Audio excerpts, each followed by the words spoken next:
अंतर आपको 21 दिन पढ़ना है। कितना? 21 दिन आप पढ़ के देखिए, 22वां दिन आपको खुद ब खुद इससे क्या हो जाएगा? लव हो जाएगा। हम किसी लड़की से थोड़ा देर बात कर लेते हैं तो लगता है कि हमको उससे क्या हो गया? प्यार हो गया। तो वैसे ही इससे 21 दिन प्यार करके देखिए ना, जिंदगी भर के लिए आपको इससे लव हो जाएगा। ठीक है ना? तो 21 दिन करके देखिए, 21 दिन के बाद जैसे ही 22 दिन बीतेगा लगेगा कुछ मेरे से भूला आ रहा है। ठीक ना? आप रिवीजन कर सकते हैं, क्योंकि रिवीजन से ही हम याद कर सकते हैं। इसके लिए कोई जड़ी बूटी नहीं है और कोई ऐसा दवाई नहीं है कि जिससे हम याद कर पाएंगे। एक टीचर को सभी बातें इसलिए याद रहता है कि एक टीचर जो है एक टॉपिक को कितना बैच पढ़ाया हुआ है और उसको कितना बार बताता है। जैसे कि आपका नाम ही देख लीजिए, आप जिंदगी में अपना नाम कभी भूले हैं कि आपका नाम क्या है? नहीं भूलते हैं। कारण क्या है कि वो बार बार रिपीट हो रहा है। जय हिंद दोस्तों। तो कैसे हैं आप सभी लोग? मैं आशा करता हूं कि आप लोग काफ़ी बढ़िया होंगे। दोस्तों आज की इस नए वीडियो में हम आपके साथ शेयर करने वाले हैं लुसेंट जीके पढ़ने का सबसे आसान तरीका। हाँ, लुसेंट जीके पढ़ने का सबसे आसान तरीका हो सकता है। आपको यूट्यूब पर बहुत सारे इस पर वीडियो मिल जाएंगे, लेकिन ये जो वीडियो जो है आपके लिए बहुत सारे यूनिक है, क्योंकि इसमें वही सभी बात बताए जाएंगे जो आप नहीं करते हैं। तो आइए देखते हैं कि आप लोग क्या नहीं करते हैं, ये क्या इसमें यूनिक बात है। तो वीडियो जो है बहुत खास है, आप लोग शुरू से लेकर अंत तक देखने का प्रयास कीजिएगा। देखिए, सबसे पहले मैं आपको बता दूं कि लुसेंट जी को, जो लुसेंट जी के है ना, इसको गरीब रथ या सपनों का सौदागर बोला जाता है। क्या बोला जाता है? इसे गरीब रथ या सपनों का सौदागर बोला जाता है, क्योंकि बहुत सारे बहुत सारे स्टूडेंट एवं भाइयों बहनों लुसेंट जीके को पढ़कर बहुत सारे एग्जाम को क्रैक कर गए हैं। ठीक ना? तो इसीलिए इस बुक को सपनों का सौदागर कहा गया है। सपनों का सौदागर कहा गया है। क्यों कहा गया है? क्योंकि देखिए, जो भी आप स्टूडेंट हैं, जितने भी स्टूडेंट हैं, सभी स्टूडेंट के पास ये बुक जो है जरूर मिलेगा, लुसेंट जीके वाला बुक। ठीक ना? देखिए, सबसे पहले मैं सब्जेक्ट पर चर्चा करूंगा और किस प्रकार मैं पढ़ता हूं वो बारी बारी से शेयर करूंगा। ठीक ना? अब देखिए, आपको मैं बता दूं कि देखिए, इतिहास हो गया, सब्जेक्ट में जो है इतिहास है, भूगोल है, अर्थव्यवस्था है, इसका राज्य व्यवस्था है, उसके बाद विज्ञान है, उसके बाद विविध है। ठीक है? इसमें अलग अलग है। इतिहास को आपको पता है कि 3 वर्ग अध्ययन की सुविधा के लिए इतिहास को 3 वर्गों में डिवाइड किया गया है, आपको पता भी होगा। ठीक, वैसे ही भूगोल हो गया, भारत का भूगोल हो गया, विश्व का भूगोल हो गया। ठीक, विज्ञान भी 3 तरह का है ना। अध्ययन की सुविधा के लिए विज्ञान को कितने वर्गों में बांटा गया है? 3 वर्गों में बांटा गया है। ठीक ना? Physics, chemistry, biology. ठीक है? तो हम इसको किस प्रकार पढ़ेंगे वो शेयर करेंगे सबसे पहले। उसके बाद जान लीजिए रूल्स। ठीक ना? सबसे पहले किसी भी काम को करने के लिए हमें रूल चाहिए। हम रूल अगर फॉलो नहीं करते हैं, क्यों ना ही हमें बोर्ड परीक्षा में टॉपर बनने के लिए क्या होता है? एक रूल की आवश्यकता होती है, एक सिस्टमेटिक पैटर्न की आवश्यकता होती है कि हम किस पैटर्न पर तैयारी करेंगे। वैसे ही दुनिया के कोई भी कॉम्पिटिटिव एग्जाम हो, उसको तैयारी करने के लिए आपको एक यूनिक तरीका होना चाहिए। यूनिक तरीका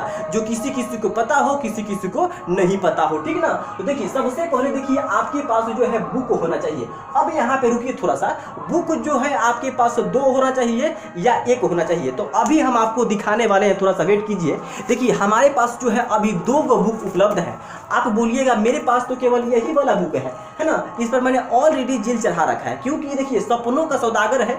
सभी गरीब स्टूडेंट के लिए सपनों का सौदागर माना जाता है। बहुत सस्ता बुक है, लेकिन सस्ता में इतना खास नॉलेज दे जाता है ना आपको, कि समझिए कि आप इसको बढ़िया से पढ़ लेते हैं तो जो स्टेट पीसीएस है ना, उसमें बहुत सारे प्रश्नों को आप सोल्व कर दीजिएगा। स्टेट पीसीएस में बहुत सारे प्रश्न इसमें से पूछे भी गए हैं। हमने कई बार देखा, 64वीं का मिलाया तो उसमें से बहुत सारे प्रश्न आए हुए थे। ठीक ना? यानी कि कई कॉम्पिटिटिव एग्जाम में इससे प्रश्न आते हैं, इसीलिए सभी स्टूडेंट के पास ये बुक जो है उपलब्ध होता है। लेकिन उनके मालूम नहीं होता है कि हमें पढ़ना किस प्रकार है कि अधिक से अधिक हम इसमें क्या कर सके, क्वेश्चन को अचीव कर सके, याद कर सकते। अब बहुत सारे स्टूडेंट बोलते हैं कि हम तो इसको पढ़ लेते हैं लेकिन याद नहीं रहता है। तो आज यहाँ पे भी यह भी जो है आपका कारण जो है, यही जो है आपका कठिनाई जो है सोल्व हो जाएगा कि पढ़ने के बाद हमें क्यों नहीं याद होता है। हम भी पढ़ते हैं, आप भी पढ़ते हैं, लेकिन याद नहीं रहता है। तो याद नहीं रहने का कारण क्या है? आप जिंदगी में अपना नाम कभी भूले हैं कि आपका नाम क्या है? कारण क्या है? कि आपका नाम जो है बार बार रिपीट हो रहा है। ठीक इसी प्रकार कोई भी टॉपिक हो, कोई भी कितना भी कठिन टॉपिक हो, उसको हम बार बार रिवीजन करेंगे तो आसानी से याद हो सकता है। तो हाँ दोस्तों, केवल आपको क्या करना पड़ेगा, रिवीजन करना पड़ेगा। वो कैसे करेंगे आइए देखते हैं। देखिए सबसे पहले ये जो कि है पहला बुक आपका ये होना चाहिए। ये देखिए आपका थ्योरी का बुक है, 1 लीनियर है एवं शॉर्ट्स नोट्स है, ठीक ना। 6 से लेके 12 तक, यानी कि 6 से लेके 12 तक इसमें जो भी आपके एनसीईआरटी हो गया उसी को मद्देनजर में रखते हुए ये तैयार किया गया है, ठीक ना। तो समझिए कि आपका यही नोट्स है, कोई नोट्स बनाने की जरूरत नहीं है, लेकिन इसको पढ़ने हेतु एक कलम और कॉपी की जरूर आवश्यकता पड़ेगी, ठीक ना। तो देखिए हम इसको पढ़ने के लिए मान लीजिए हमने इतिहास को उठाया, ठीक ना। तो पहला दिन आप क्या करते हो, एक दिन इतिहास पढ़ लेते हो और देखते हो कि अभी तो मेरा इतना पन्ना है, खत्म नहीं हो रहा है, तो उस पर आपको टेंशन नहीं लेना है। एकदम निरंतर आपको 21 दिन पढ़ना है। कितना, 21 दिन आप पढ़ के देखिए, 22वां दिन आपको खुद ब खुद इससे क्या हो जाएगा, लव हो जाएगा। हम किसी लड़की से थोड़ा देर बात कर लेते हैं तो लगता है कि हमको उससे क्या हो गया, प्यार हो गया। तो वैसे ही इससे 21 दिन प्यार करके देखिए ना, जिंदगी भर के लिए आपको इससे लव हो जाएगा, ठीक ना। तो 21 दिन करके देखिए, 21 दिन के बाद जैसे ही 22 दिन बीतेगा लगेगा कुछ मेरे से भूला रहा है, ठीक ना। तो 22 दिन एकदम लगातार करके देखिए किसी एक सब्जेक्ट पर। ऐसा नहीं है कि 2 दिन इतिहास पढ़ लिया, 3 दिन भूगोल पढ़ लिया और 2 दिन अर्थव्यवस्था पढ़ लिया और 2 दिन जो है आपका विज्ञान पढ़ लिया, ठीक ना। तो एकदम लगातार साइंस पढ़ रहे हैं तो लगातार 21 दिन साइंस पढ़ेंगे, उसके बाद ही हम कोई अन्य सब्जेक्ट को उठाएंगे, ठीक ना। तो ये दोनों बुक आपके पास उपलब्ध होना चाहिए। पहला जो बुक है आपका थ्योरी वाला बुक है, देखिए ये थ्योरी वाला आपका बुक है ना, ये थ्योरी वाला बुक होना चाहिए। उसके बाद एक आता है ऑब्जेक्टिव का बुक। देखिए ऑब्जेक्टिव का बुक भी हमारे पास उपलब्ध है। क्यों ऑब्जेक्टिव बोल रहे हैं हम, क्योंकि आपको पता है कि दुनिया का कोई भी कॉम्पिटिटिव एग्जाम हो उसमें ऑब्जेक्टिव प्रश्न बहुत अधिक पूछे जाते हैं। कॉम्पिटिटिव एग्जाम में अधिकतर में ऑब्जेक्टिव प्रश्न ही आता है, ठीक ना। तो ऑब्जेक्टिव प्रश्न को हम कैसे सोल्व करेंगे, कारण यही है कि आपको याद नहीं होता है। क्यों, क्योंकि आप वो पढ़ते हो, अंडरलाइन करते हो और उस पर जब तक आप सवाल नहीं करोगे, जैसे कहा जाता है कि मैथमेटिक्स का आप कितना भी फॉर्मूला क्यों ना बना लो, कितना भी फॉर्मूला क्यों ना याद कर लो, लेकिन उस पर यदि आप सवाल सोल्व नहीं करते हैं तो आप उसे तुरंत भूल सकते हैं। लेकिन जैसे ही आप उस पर सवाल सोल्व कीजिएगा उस फॉर्मूला से, तो आपको जिंदगी भर याद रहता है। वैसा ही ये क्या है, लुसेंट वाला आपका वस्तुनिष्ठ प्रश्न है। तो दोनों बुक आपको होना चाहिए, ठीक ना।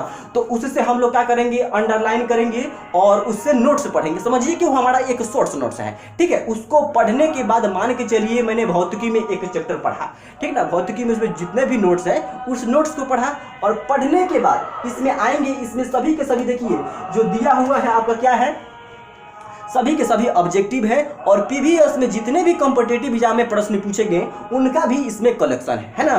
तो वो पढ़ने के बाद हम इस पर अगर सवाल भी करेंगे हम उसमें क्या पढ़े हैं, इससे हमारा रिजल्ट मिल सकता है। अगर उसको हम बढ़िया से पढ़ेंगे तो इसमें अच्छा से अच्छा हम स्कोर कर पाएंगे बिना देखे हुए। ऐसा नहीं है कि पढ़ लिया इधर से आंसर देख लिया टिक कर लिया, ऐसा नहीं करना है। पहले उसको पढ़ना है, उसको पढ़ने के बाद इसमें अगर हमके सेट लगाना है, ठीक ना। और सेट लगाने के बाद आप आंक सकते हैं कि आप कितना पढ़े हुए। तो पहला तरीका हुआ। अब हम इसमें बात करते हैं, अगला तरीका हमारा क्या है कि पढ़ते टाइम जो है पेज पर लिखना होगा। क्योंकि देखिए हम एकदम एक ध्यान पूर्वक तभी पढ़ सकते हैं। हम ऐसे जैसे कि हम पढ़ रहे हैं लेकिन हमारा ध्यान जो है कोई दूसरा जगह रहता है। तो ऐसे में ध्यान एकत्रित करने के लिए हमने जो भी टॉपिक पढ़ा, मान लीजिए हमने आर्किमिडीज का सिद्धांत पढ़ा, फिजिक्स में पढ़ा ना, तो उसको हम यदि हम उसी समय अगर हम उसको कॉपी पर लिखेंगे, जो हमारा रफ कॉपी है, अगर कॉपी पर लिखेंगे ना तो बहुत जल्दी उसे याद करने का संभावना बनता है। लेकिन ऐसे ही पढ़ लिया, उसमें जो पॉइंट है उसको अंडरलाइन कर लिया तो उससे हमको याद नहीं रहेगा।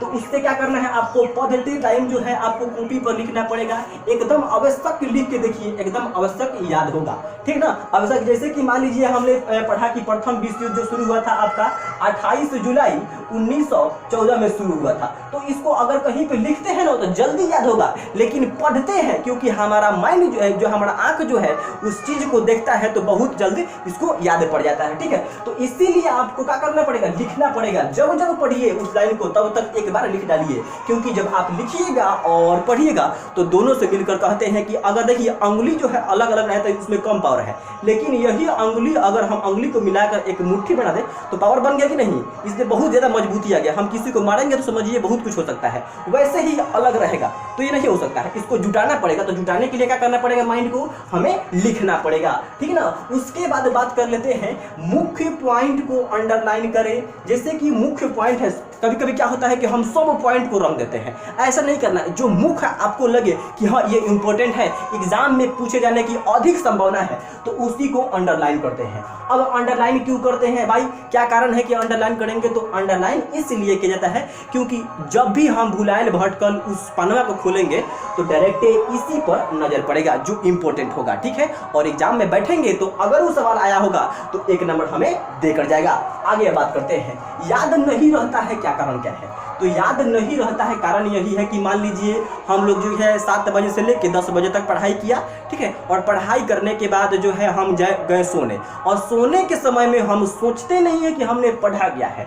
उस समय आप 15 मिनट यदि आप सोच लेते हैं कि हमने क्या पढ़ा, तो आप देखिए जिंदगी में उसमें से 80% सवाल कभी नहीं भूल सकते हैं। आपने जो पढ़ा उसको सोचिए, रास्ता में चलिए तो सोचिए कि मैंने आज ये टॉपिक पढ़ा है, ये कल पढ़ूंगा, तब जाके आपको याद होगा। सोचने से याद होगा। हम क्या करते हैं कि पढ़ लेते हैं, उसके बाद मोबाइल तो है ही, मोबाइल लेकर 12 बजे तक मोबाइल चला रहे, तो हमारा पढ़ा हुआ और ना पढ़ा हुआ एक ही हो गया। इसीलिए पढ़ने के बाद आपको आवश्यक 15-20 मिनट आपको सोचना पड़ेगा कि आखिर मैंने पढ़ा क्या है। दिमाग को एकत्रित कीजिए कि मैंने पढ़ा क्या है, उसको याद कीजिए। याद कीजिएगा तभी आपको एक बार फिर से रिवीजन हो जाएगा, ठीक ना। और उसके बाद आप 7 दिन पर, 21 दिन पर, 15 दिन पर आप रिवीजन कर सकते हैं, क्योंकि रिवीजन से ही हम याद कर सकते हैं। इसके लिए कोई जड़ी बूटी नहीं है और कोई ऐसा दवाई नहीं है कि जिससे हम याद कर पाएंगे।